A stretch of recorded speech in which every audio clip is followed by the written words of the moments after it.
House Republicans delivered articles of impeachment to the Senate Tuesday against Homeland Security Secretary Alejandro Mayorkas. Mayorkas is the first presidential cabinet member to face possible impeachment in nearly 150 years. Republican lawmakers have criticized the secretary's handling of the ongoing migrant crisis at the U.S.-Mexico border. Mayorkas' job is not in danger from the Republican effort, but that is not as true for the Republican leader of the House. CBS News congressional correspondent Scott MacFarlane reports. For the second time in 8 months, House Republicans are talking about removing their own speaker. Yeah, I asked him to resign. Kentucky Congressman Thomas Massey became the second House Republican to say he'd support dumping Speaker Mike Johnson. I am not resigning, and it is, in my view, an absurd notion. But he wouldn't say when they'd move against Johnson. The Louisiana Republican, second in line of succession to the presidency, surprisingly elevated to the job after last year's ouster of Kevin McCarthy, pushed back. When we are simply here trying to do our jobs.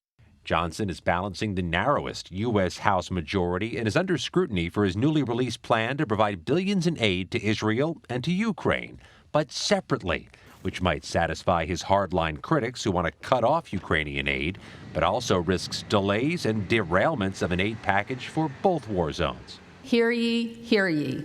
Meanwhile, Johnson's House Republicans are trying to remove a different official, delivering impeachment articles to the Senate today against Homeland Security Secretary Alejandro Mayorkas. Is impeached for high crimes and misdemeanors, arguing he's willfully and systematically refused to enforce immigration laws, an allegation Mayorkas denied again today. I have abided by the law each and every step of the way. Setting up a formal proceeding tomorrow in the U.S. Senate, destined for a dead end. What are the prospects there's actually going to be an impeachment trial tomorrow? I'd say virtually none. Democrats control the Senate, and senators expect the matter will be quickly shut down without a trial. It's a bogus action by the House. That's the problem. And Scott joins us now from Capitol Hill. Scott, what can we expect once this trial begins? It could take hours. It could eclipse an entire afternoon, John. We know it begins locally in Washington, D.C. at 1 p.m. tomorrow, with the Senate taking up the matter. The senators are all sworn in as jurors. There's a presiding officer, the Senate President pro tem. That's Patty Murray, a veteran senator from Washington. She's a Democrat. There's no Supreme Court justice here because this is not an impeachment of a U.S. president. But beyond that, there's every expectation from both parties this is going to be disposed of, dispatched by the Democratic-controlled U.S. Senate. It's just a measure of how much time will be spent, and Republicans may try to employ some negotiation here to extend the time frame a bit because they want to exact some political pain on the Democrats running for re-election this year, John, in otherwise red states. Ohio, Montana. Can they exert some pain on those Senate Democrats on the issue of the border to make it more challenging for them to win re-election?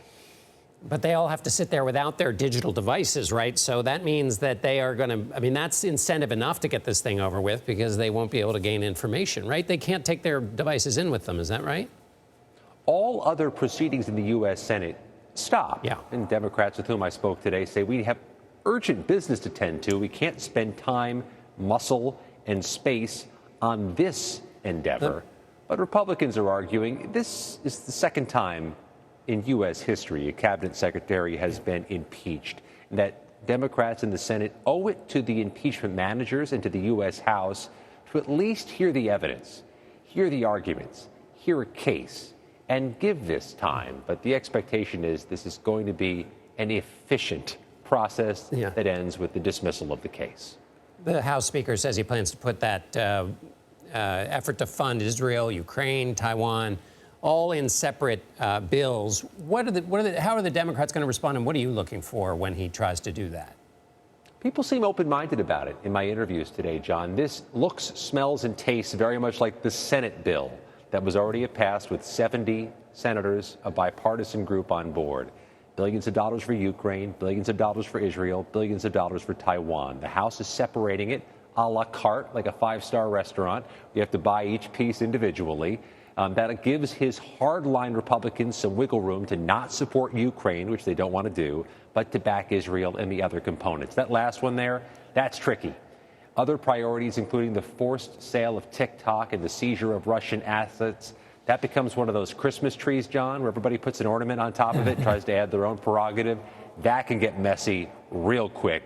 But things do look, for now, optimistic to the House Speaker on the other components. Then quickly, Scott, give us your sense of how this foreign aid package might affect Johnson's speakership, the future of it. It's endangered. The Republicans who've moved against him include Marjorie Taylor Greene from Georgia. John, she has drawn her red line on Ukraine funding.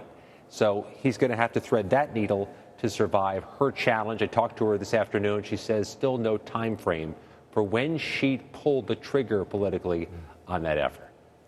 Scott MacFarlane on Capitol Hill. Thank you, Scott.